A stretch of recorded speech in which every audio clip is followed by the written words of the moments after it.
Maurice Monroe here, and I'm in for the long haul. Figured I'd hit my CB tonight. Anybody who's made that run to Fort Nexus, well, they know that they're in for a long trip. So I might as well tell you the story of Mr. 3. He's a man of my own heart. I call this one 3 Got To by Montsho Shelby. When I was 15, I killed my first man. Though I killed my first monster many years before that. One thing I learned out here all alone is to hold on to the memories of when you were a man. Because living hand to mouth in a world of agony turns you into something different. There was a time I went by William Thoreau. But slave names aren't names, they leashes. After I ran, I was just Willie. And unlike most, I earned my name, Willie 3. Come on out, Willie. I know you still back there. You can't have no more bullets left. Came the voice of some redneck whose name I never learned. He decided he wanted to poach my kill, let old Willie do all the work, then put a bullet in my back for the trouble. Fine plan. Can't say I've never done it. Can't rightly say I'd never do it again. The light draws us to the dark, and it turns us into twisted versions of men. I can't say if I'm better, can't say if I'm worse. The sickness infects the land, draining it, corrupting it till the corruption becomes real, something you can hold in your hand. It starts small, then grows out like a ripple. Nah, more like gangrene.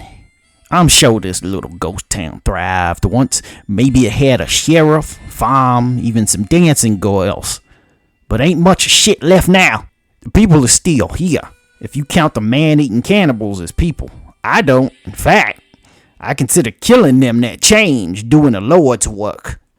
I never much cared for Jesus or God or whatever, but seeing these things touched by the kiss of the devil tends to give a man perspective. My master used to take me out hunting when I was just young enough to hold a gun in my hand, and even then, he knew back then. I saw things. He took me everywhere and taught me nearly everything I knew back then, except how to survive without him. He used to try to use God as a way to justify the horrors we saw, but not the horrors he committed himself. So it's safe to say my relationship with the Almighty is on shaky ground. Come on out, boy, the redneck said. 2 times he done called for me.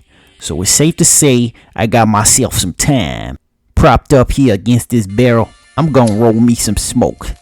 After I killed Master Thoreau, I had to survive on my own, which has not been easy, but damn sure been worth it. I was a trapper for a small settlement in Louisiana. That was until I got the call. When the Lord whispers in your ear, you don't tell him you know best. I've been out here for 10 some odd years now.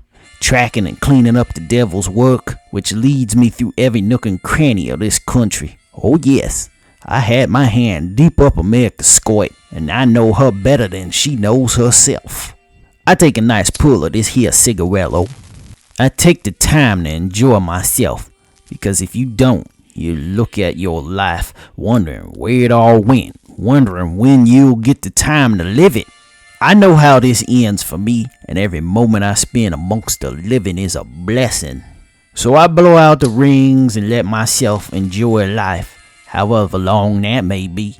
My shadow has been talking this whole time. He's the bait, his partner is the trap. The moment I pop my head up, I get it blown the fuck off by some man I didn't never see. We tend to work in duos or small groups. Any more than that might drive men to getting ideas. The Lord's work might be divine, but the devil's bounty is real to the touch.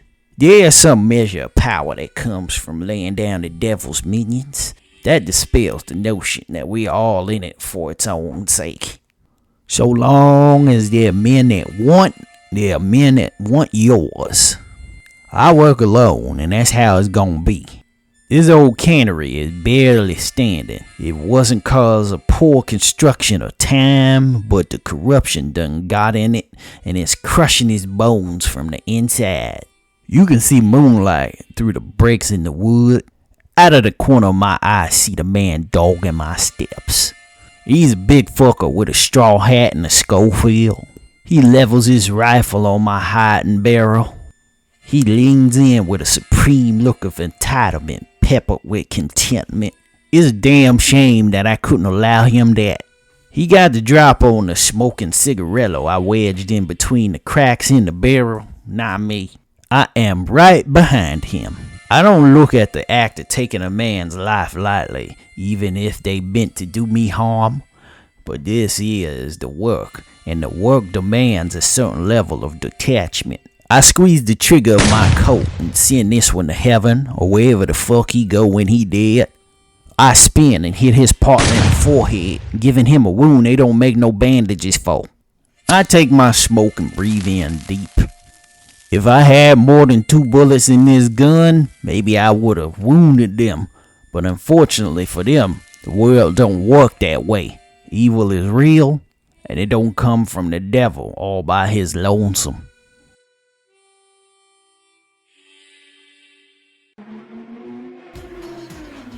First buoy down, friends, and a whole lot more to go.